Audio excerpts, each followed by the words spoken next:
Capítulo 3. Las siguientes naciones son las que el Señor dejó a salvo para poner a prueba a todos los israelitas que no habían participado en ninguna de las guerras de Canaán. Lo hizo solamente para que los descendientes de los israelitas que no habían tenido experiencia en el campo de batalla aprendieran a combatir.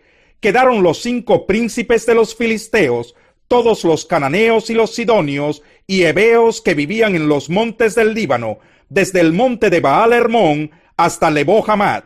Allí los dejó el Señor para poner a prueba a los israelitas, a ver si obedecían sus mandamientos que él había dado a sus antepasados por medio de Moisés. Los israelitas vivían entre cananeos, hititas, amorreos, fereceos, heveos y jebuseos. Se casaron con las hijas de esos pueblos y a sus propias hijas las casaron con ellos y adoraron a sus dioses.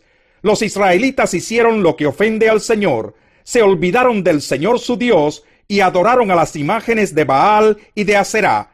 El Señor se enfureció contra Israel a tal grado que los vendió a Cusán-Risatayim, rey de Aram-Naharayim, a quien estuvieron sometidos durante 8 años. Pero clamaron al Señor, y él hizo que surgiera un libertador, Otoniel, hijo de Kenaz, hermano menor de Caleb. Y Otoniel liberó a los israelitas. El espíritu del Señor vino sobre Otoniel, y así Otoniel se convirtió en caudillo de Israel, y salió a la guerra.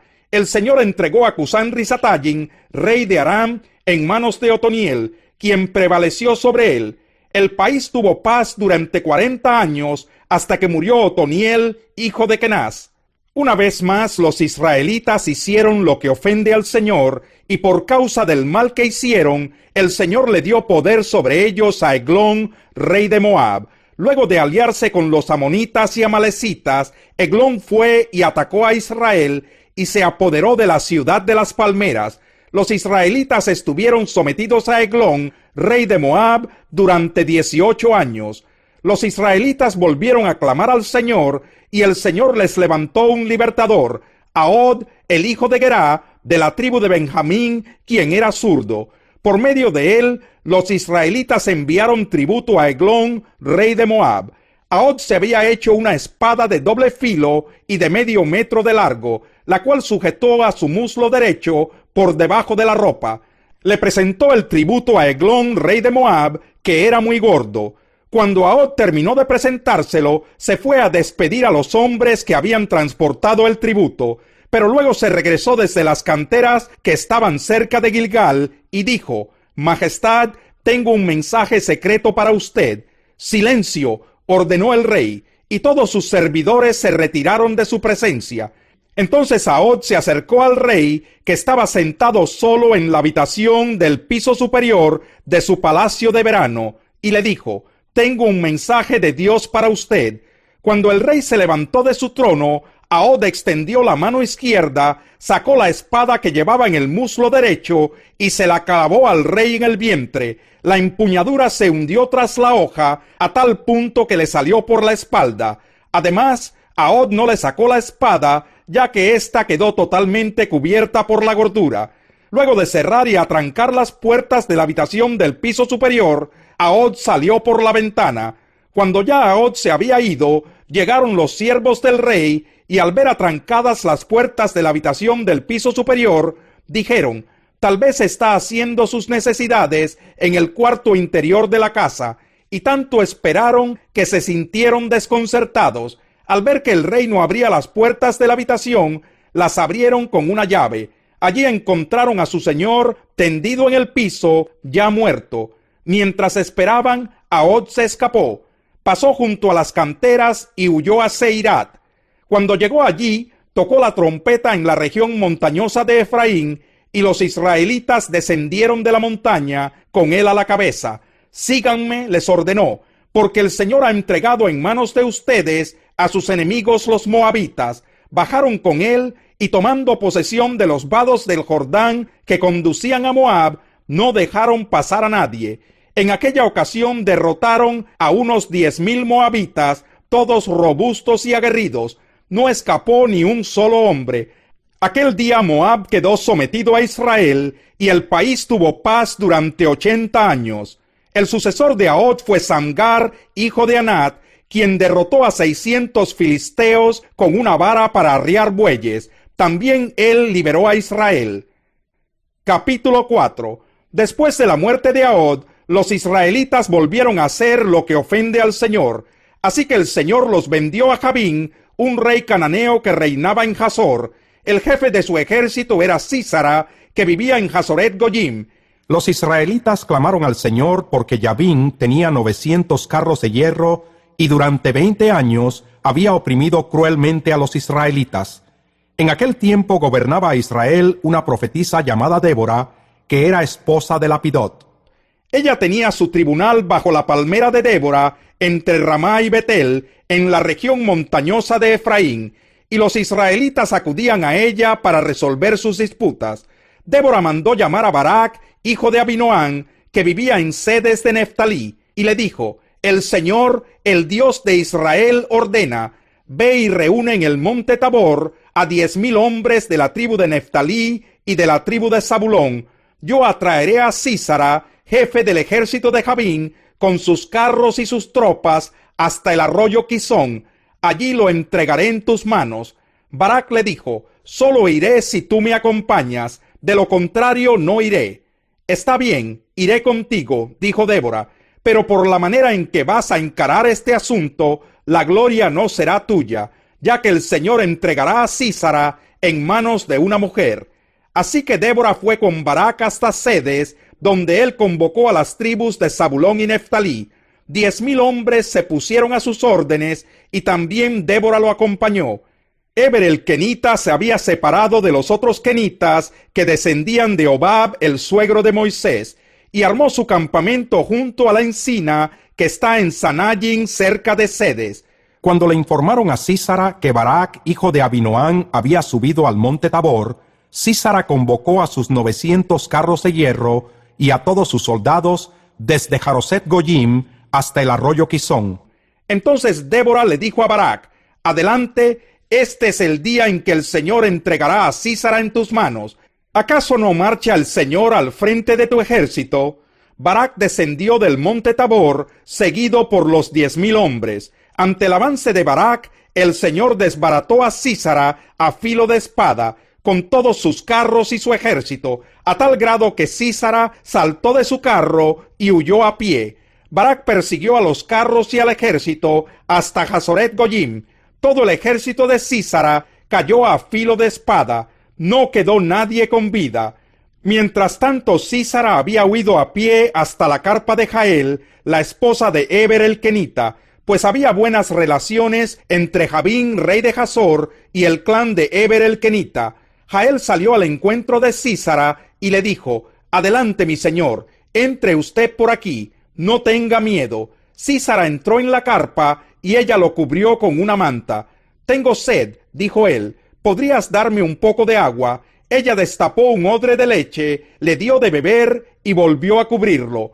Párate a la entrada de la carpa, le dijo él. Si alguien viene y te pregunta: ¿hay alguien aquí?, contéstale que no. Pero Jael, esposa de Heber, tomó una estaca de la carpa y un martillo, y con todo sigilo se acercó a Sísara, quien, agotado por el cansancio, dormía profundamente. Entonces ella le clavó la estaca en la sien y se la atravesó hasta clavarla en la tierra. Así murió Sísara. Barac pasó por allí persiguiendo a Sísara, y Jael salió a su encuentro. Ven, le dijo ella, y te mostraré al hombre que buscas. Barac entró con ella, y allí estaba tendido Sísara, muerto y con la estaca atravesándole la sien. Aquel día Dios humilló en presencia de los israelitas a Jabín, el rey cananeo, y el poder de los israelitas contra Jabín se consolidaba cada vez más hasta que lo destruyeron. Capítulo 20. Cuando cesó el alboroto, Pablo mandó llamar a los discípulos y después de animarlos se despidió y salió rumbo a Macedonia. Recorrió aquellas regiones alentando a los creyentes en muchas ocasiones y por fin llegó a Grecia, donde se quedó 3 meses. Como los judíos tramaban un atentado contra él cuando estaba a punto de embarcarse para Siria, decidió regresar por Macedonia. Lo acompañaron Sópater, hijo de Pirro, de Berea, Aristarco y Segundo, de Tesalónica, Gayo, de Derbe, Timoteo, y por último Tíquico y Trófimo de la provincia de Asia. Estos se adelantaron y nos esperaron en Troas. Pero nosotros zarpamos de Filipos después de la fiesta de los panes sin levadura, y a los 5 días nos reunimos con los otros en Troas, donde pasamos 7 días. El primer día de la semana nos reunimos para partir el pan. Como iba a salir al día siguiente, Pablo estuvo hablando a los creyentes y prolongó su discurso hasta la medianoche. En el cuarto del piso superior donde estábamos reunidos había muchas lámparas. Un joven llamado Eutico, que estaba sentado en una ventana, comenzó a dormirse mientras Pablo alargaba su discurso. Cuando se quedó profundamente dormido, se cayó desde el 3er piso y lo recogieron muerto. Pablo bajó, se echó sobre el joven y lo abrazó. «No se alarmen», les dijo, «está vivo». Luego volvió a subir, partió el pan y comió. Siguió hablando hasta el amanecer y entonces se fue. Al joven se lo llevaron vivo a su casa para gran consuelo de todos. Nosotros por nuestra parte nos embarcamos anticipadamente y zarpamos para Asón, donde íbamos a recoger a Pablo. Así se había planeado, ya que él iba a hacer esa parte del viaje por tierra. Cuando se encontró con nosotros en Asón, lo tomamos a bordo y fuimos a Mitilene. Desde allí zarpamos al día siguiente y llegamos frente a Quío. Al otro día cruzamos en dirección a Samos, y un día después llegamos a Mileto. Pablo había decidido pasar de largo a Éfeso para no demorarse en la provincia de Asia, porque tenía prisa por llegar a Jerusalén para el día de Pentecostés, si fuera posible. Desde Mileto, Pablo mandó llamar a los ancianos de la iglesia de Éfeso. Cuando llegaron les dijo: «Ustedes saben cómo me porté todo el tiempo que estuve con ustedes, desde el primer día que vine a la provincia de Asia. He servido al Señor con toda humildad y con lágrimas, a pesar de haber sido sometido a duras pruebas por las maquinaciones de los judíos. Ustedes saben que no he vacilado en predicarles nada que les fuera de provecho, sino que les he enseñado públicamente y en las casas. A judíos y a griegos les he instado a convertirse a Dios y a creer en nuestro Señor Jesús. Y ahora tengan en cuenta que voy a Jerusalén obligado por el Espíritu, sin saber lo que allí me espera. Lo único que sé es que en todas las ciudades el Espíritu Santo me asegura que me esperan prisiones y sufrimientos. Sin embargo, considero que mi vida carece de valor para mí mismo, con tal de que termine mi carrera y lleve a cabo el servicio que me ha encomendado el Señor Jesús, que es el de dar testimonio del Evangelio de la gracia de Dios. Escuchen, yo sé que ninguno de ustedes, entre quienes he andado predicando el reino de Dios, volverá a verme. Por tanto, hoy les declaro que soy inocente de la sangre de todos, porque sin vacilar les he proclamado todo el propósito de Dios. Tengan cuidado de sí mismos y de todo el rebaño sobre el cual el Espíritu Santo los ha puesto como obispos para pastorear la iglesia de Dios que Él adquirió con su propia sangre. Sé que después de mi partida entrarán en medio de ustedes lobos feroces que procurarán acabar con el rebaño.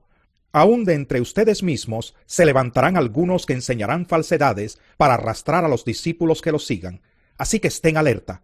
Recuerden que día y noche, durante 3 años, no he dejado de amonestar con lágrimas a cada uno en particular.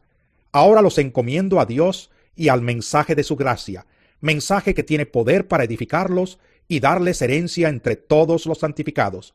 No he codiciado ni la plata ni el oro, ni la ropa de nadie. Ustedes mismos saben bien que estas manos se han ocupado de mis propias necesidades y de la de mis compañeros. Con mi ejemplo les he mostrado que es preciso trabajar duro para ayudar a los necesitados, recordando las palabras del Señor Jesús: hay más dicha en dar que en recibir. Después de decir esto, Pablo se puso de rodillas con todos ellos y oró. Todos lloraban inconsolablemente mientras lo abrazaban y lo besaban. Lo que más los entristecía era su declaración de que ellos no volverían a verlo. Luego lo acompañaron hasta el barco.